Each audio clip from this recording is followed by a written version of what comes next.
The following are books that I use as tools of survival, political strategy, and collective awakening. This is part 2, so check out part 1 if you haven't seen it yet, and there will be a part 3, 4, 5, and so on. First book on my list, The Autobiography of Malcolm X, as told by Alex Haley. This book is a blueprint for transformation. Malcolm's journey from the street hustler to revolutionary thinker teaches discipline, self-education, political clarity, and fearlessness. You'll learn what it means to evolve, to stand firm in truth, and to love Black people enough to fight for them like you would fight for yourself.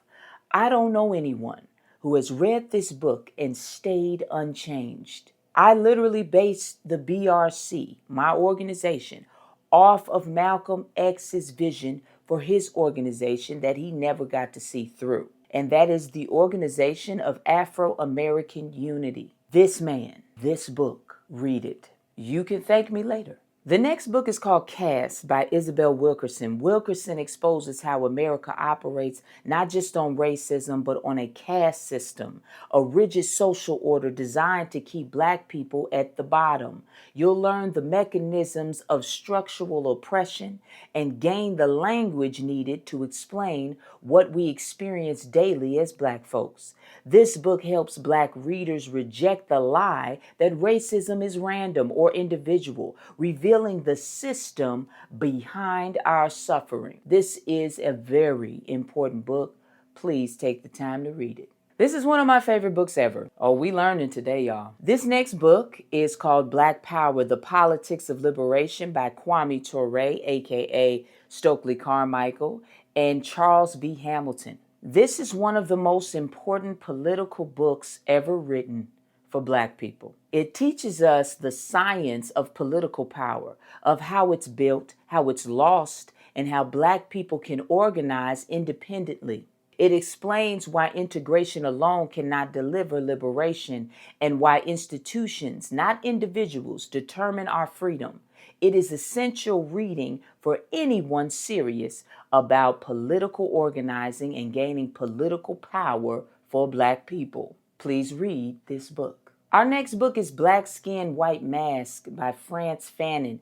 Fanon explains the psychological damage racism inflicts on Black minds. He breaks down internalized inferiority, identity trauma, and the mental chains left by colonial violence. This book will help you understand the emotional battles we face today and how to free ourselves mentally while fighting oppression externally. And this book was published in 1952, but it feels so relevant to today. Understanding the mental impact of this daily dose of racism is vital not only to this struggle that we find ourselves in, but it is vital to understanding how to better take care of yourself, your mental health, and how important it is to face up to what we're up against for real. So please read this book. Next up, we have The Color of Law by Richard Rothstein. Rothstein proves with documentation that segregation was created by the U.S. government on purpose. The wealth gap, housing crisis, and concentrated poverty in Black neighborhoods were engineered, not accidental. You will learn exactly how public policy built the inequality that we still live with today, giving you the knowledge needed to challenge today's political lies. This is the type of book I love, the ones filled with nothing but facts and all the receipts. Please read this book. Our next book is called Blood in My Eye by George L. Jackson. Jackson exposes the brutality of the prison system and connects it to global capitalism and imperialism. You'll learn how prisons function as tools of social control and why Black political prisoners were and still are targeted. When he was 17 years old, George Jackson was convicted of stealing $70 from a gas station and was sentenced to 1 year to life. Yes, you heard me right.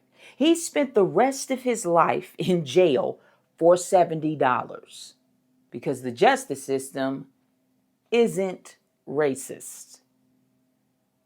It's just. It's for justice. This is how they made mass incarceration a $1 trillion business. You should read this book. This next book is a tough one. Southern Horrors and Other Writings by Ida B. Wells, edited by Jacqueline Jones Royster. Ida B. Wells risked her life to expose the truth about lynching in America. These writings are documents about the terror used to control Black people after emancipation. You'll learn how Black resistance movements were born and why telling the truth, even in the face of violent backlash, matters for our political survival. It's extremely important to understand the lengths to which these people will go to maintain their delusional white supremacy. Please read this book. The last book that I will share with you today is Assata, an autobiography by Assata Shakur. Assata tells the story of a Black woman targeted for her activism and forced into exile.